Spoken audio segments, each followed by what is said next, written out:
We don't need to wait for the next George Floyd for us to come together and act like we're gonna do something. We can start right now by rejecting these degenerate influences in our community, these traitors, these serpents, these Judases in our communities. We need a new black order. Reactionaries say it is not the music that's destroying Black America.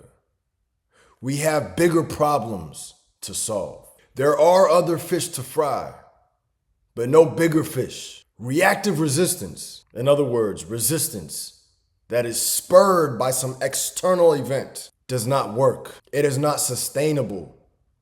We've seen this. What happened after George Floyd? A lot of people came out to protest. What happened after?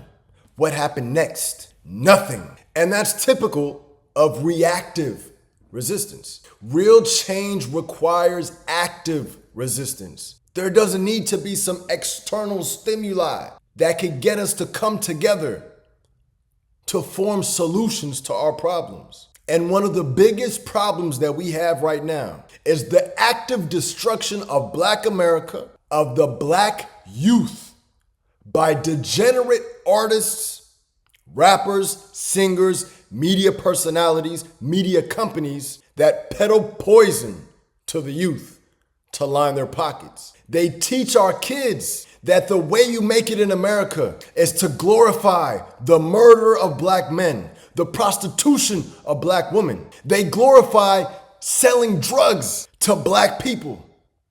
They glorify taking drugs for Black people. They glorify all that's wrong in the world. And our Black youth are internalizing this poison, and it affects them in very insidious ways, destroying future generations. We don't need to wait for the next George Floyd for us to come together and act like we're gonna do something. We can start right now by rejecting these degenerate influences in our community, these traitors, these serpents, these Judases in our communities. We need a new black order.